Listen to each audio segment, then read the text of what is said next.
कि कैसे भारत की नारी शक्ति की उड़ान को रोक दिया गया,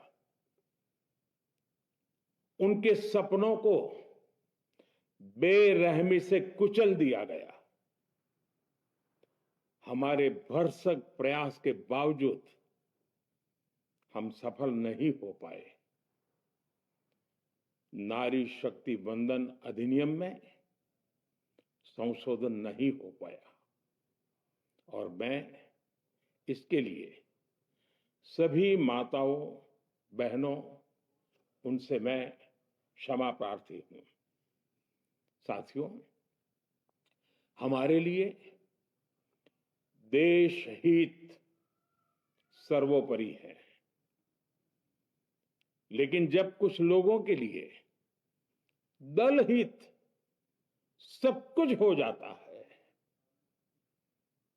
दल हित देश हित से बड़ा हो जाता है, तो नारी शक्ति को, देश हित को इसका खामियाजा उठाना पड़ता है। इस बार भी यही हुआ है।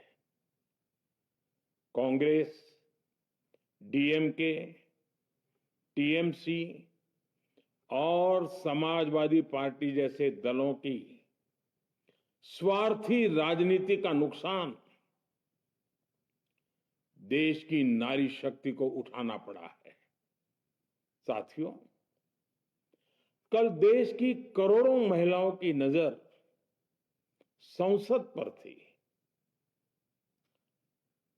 देश की नारी शक्ति देख रही थी। मुझे भी ये देखकर बहुत दुख हुआ कि जब ये नारी हित का प्रस्ताव गिरा तो कांग्रेस, डीएमके, टीएमसी, सपा जैसी परिवारवादी पार्टियां खुशी से तालियां बजा रही थी।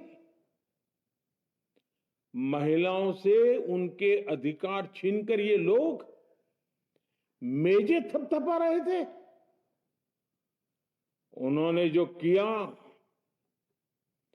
वो केवल टेबल पर थाप नहीं थी, वो नारी के स्वाभिमान पर, उसके आत्मसम्मान पर चोट थी। और नारी सब भूल जाती है, अपना अपमान कभी नहीं भूलती। इसलिए संसद में कांग्रेस और उसके सहयोग के उन सबके व्यवहार की कसक हर नारी के मन में हमेशा रहेगी। देश की नारी जब भी अपने क्षेत्र में इन नेताओं को देखेगी तो वो याद करेगी कि इन्हीं लोगों ने संसद में महिला आरक्षण को रोकने का जश्न मनाया था, खुशियां मनाई थी। कल संसद में नारी शक्ति वंदन संशोधन का जिन भी दलों ने विरोध किया है, उनसे मैं दो टूक कहूंगा। ये लोग नारी शक्ति को फॉर ग्रांटेड ले रहे हैं। वो ये भूल रहे हैं कि 21वीं सदी की नारी देश की हर घटना पर नजर रख रही है। वो उनकी मंशा भांप रही है और सच्चाई भी भली भांति जान चुकी है। इसलिए महिला आरक्षण विरोध करके जो पाप विपक्ष ने किया है, इसकी उन्हें सजा जरूर मिलेगी। इन दलों ने संविधान निर्माताओं की भावनाओं का भी अपमान किया है और जनता द्वारा इसकी सजा से भी वो बच नहीं पाएंगे। साथियों, सदन में नारी शक्ति वंदन संशोधन किसी से भी कुछ छीनने का नहीं था।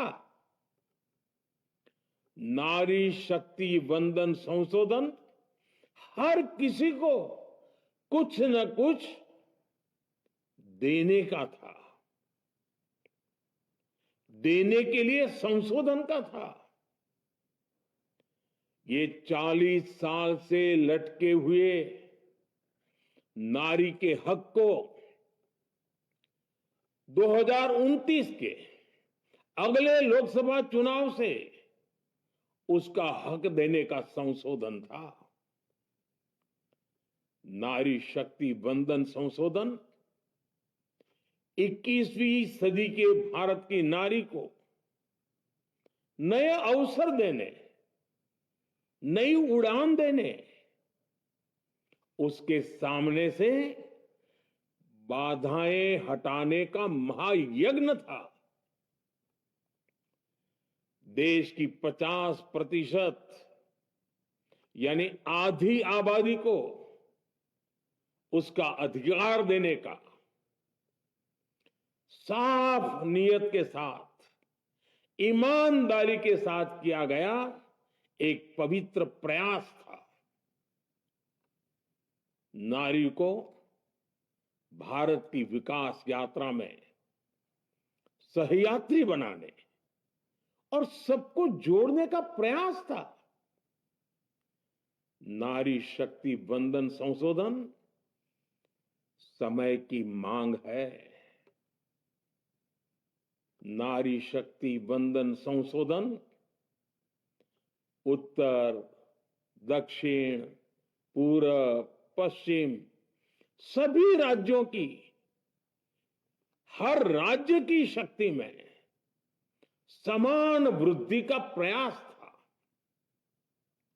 ये संसद में सभी राज्यों की आवाज को अधिक शक्ति देने का प्रयास था। राज्य छोटा हो, राज्य बड़ा हो, राज्य की आबादी कम हो या राज्य की आबादी ज्यादा हो, सबकी समान अनुपात में शक्ति बढ़ाने की कोशिश थी। लेकिन इस ईमानदार प्रयास की कांग्रेस और उसके सहयोगियों ने सदन में पूरे देश के सामने भ्रूण हत्या कर दी है।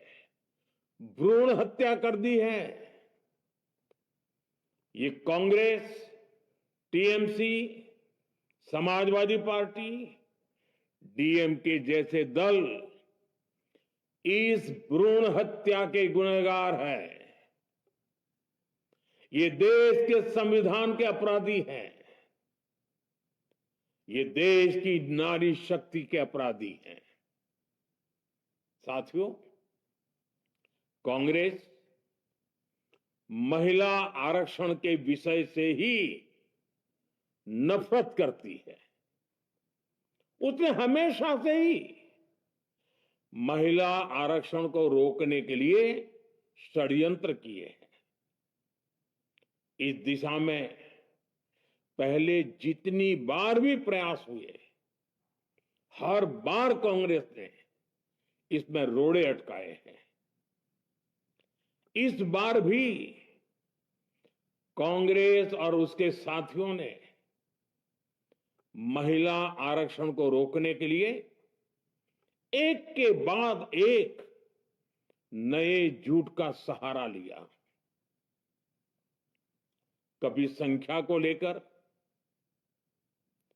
कभी किसी और तरीके से कांग्रेस और उसके साथियों ने देश को गुमराह करने की कोशिश की। ऐसा करके इन दलों ने भारत की नारी शक्ति के सामने अपना असली चेहरा सामने ला दिया है, अपना मुखौटा उतार दिया है। साथियों, मुझे व्यक्तिगत तौर पर आशा थी कि कांग्रेस अपनी दशकों पुरानी गलती सुधारेगी। कांग्रेस अपने पापों का प्रायश्चित करेगी। लेकिन कांग्रेस ने इतिहास रचने का, महिलाओं के पक्ष में खड़े होने का अवसर खो दिया। कांग्रेस खुद देश के अधिकांश हिस्सों में अपना वजूद खो चुकी है। कांग्रेस परजीवी की तरह क्षेत्रीय दलों की पीठ पर सवार होकर खुद को जिंदा रखे हुए है। लेकिन कांग्रेस ये भी नहीं चाहती कि क्षेत्रीय दलों की ताकत बढ़े। इसलिए कांग्रेस ने इस संशोधन का विरोध करवाकर अनेक क्षेत्रीय दलों के भविष्य को अंधकार में धकेलने का राजनीतिक षड्यंत्र किया है। साथियों, Congress, Samajwadi party, DMK, TMC और दूसरी पार्टियां इतने वर्षों से हर बार वही बहाने, वही कुतर्क गढ़ते आए हैं, बनाते आए हैं। कोई न कोई टेक्निकल पेंच फंसाकर ये महिलाओं के अधिकारों पर डाका डालते रहे हैं। देश राजनीति का ये भद्दा पैटर्न बराबर समझ चुका है और उसके पीछे की वजह भी जान चुका है। भाइयों बहनों, नारी शक्ति वंदन अधिनियम के विरोध की एक बड़ी वजह है इन परिवारवादी पार्टियों का डर। इन्हें डर है अगर महिलाएं सशक्त हो गई तो इन परिवारवादी पार्टियों का नेतृत्व खतरे में पड़ जाएगा। ये कभी नहीं चाहेंगे कि उनके परिवार के बाहर की महिलाएं आगे बढ़े।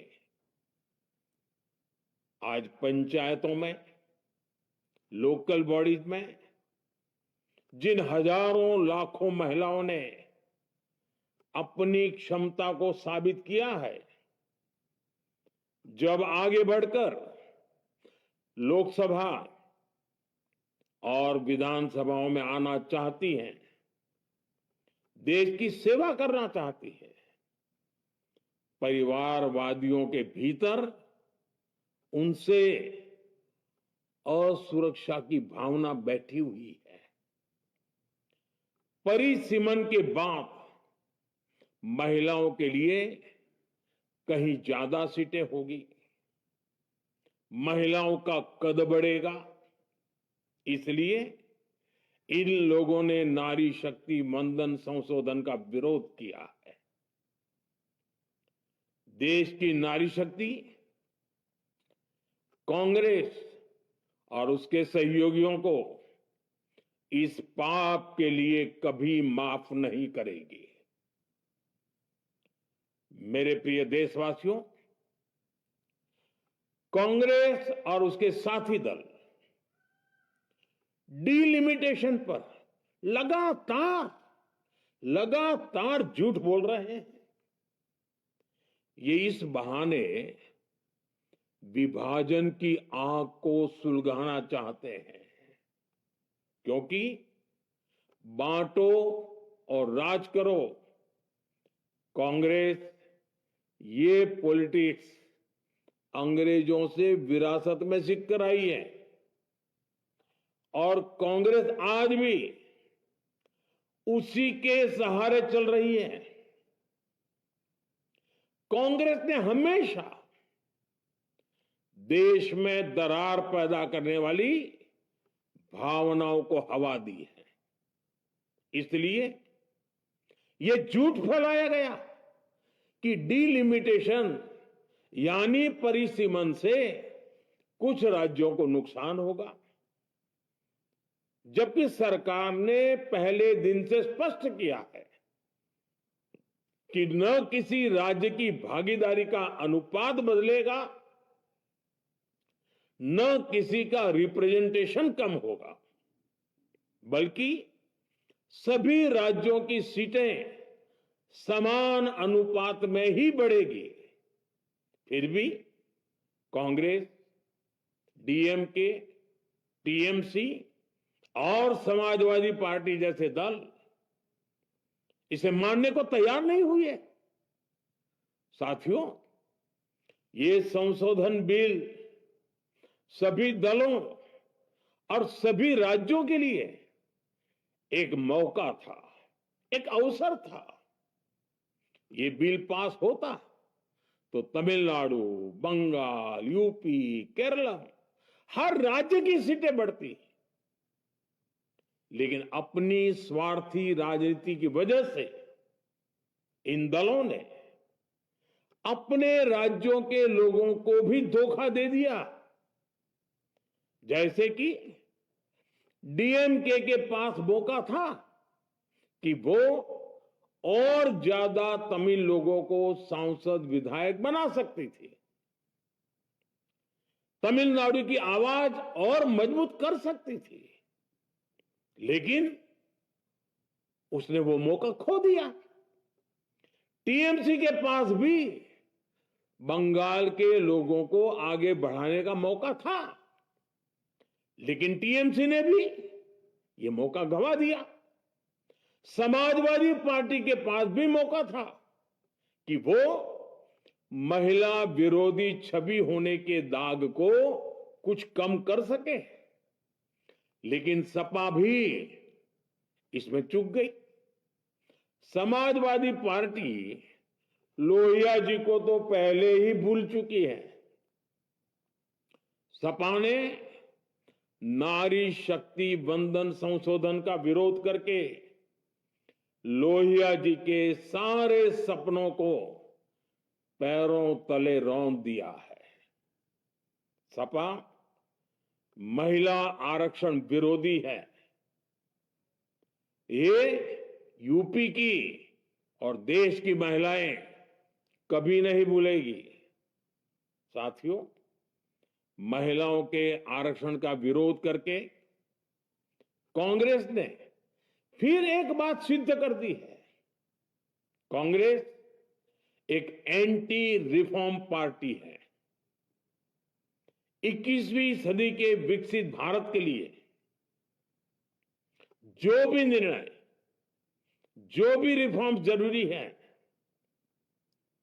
जो भी निर्णय देश ले रहा है, कांग्रेस उन सब का विरोध करती है, उसे खारिज कर देती है, उस काम के अंदर खलल डालती है। यही कांग्रेस का इतिहास है और यही कांग्रेस की नेगेटिव पॉलिटिक्स है। साथियों, ये वही कांग्रेस है जिसने जनधन, आधार, मोबाइल, स्त्री शक्ति का विरोध किया। कांग्रेस ने डिजिटल पेमेंट्स का विरोध किया। कांग्रेस ने जीएसटी का विरोध किया। कांग्रेस ने सामान्य वर्ग के गरीबों को आरक्षण का विरोध किया। कांग्रेस ने ट्रिपल तलाक के विरुद्ध कानून का विरोध किया। कांग्रेस ने आर्टिकल 370 हटाने का विरोध किया। हमारा संविधान, हमारे कोर्ट जिस यूनिफॉर्म सिविल कोड, समान नागरिक आचार संहिता को यूसीसी को जरूरी बताते हैं, कांग्रेस उसका भी विरोध करती है। रिफॉर्म का नाम सुनते ही कांग्रेस विरोध की तख्ती लेकर दौड़ पड़ती है। ऐसा कोई भी काम जिससे देश मजबूत होता है, कांग्रेस उसमें बाधाएं खड़ी करने के लिए पूरी शक्ति लगा देती है। Congress one nation one election का विरोध करती है। कांग्रेस देश में घुसपैठियों को भगाने का विरोध करती है। कांग्रेस मतदाता सूची के शुद्धिकरण एसआईआर का विरोध करती है। कांग्रेस वक्फ बोर्ड में रिफॉर्म का विरोध करती है। साथियों, कांग्रेस ने शरणार्थियों को सुरक्षा देने वाले सीएए कानून तक का विरोध किया। इस पर झूठ बोलकर, अफवाहें फैलाकर देश में बवंडर खड़ा कर दिया। कांग्रेस माओवादी नक्सली हिंसा को समाप्त करने के देश के प्रयासों में भी रुकावटें डालती है।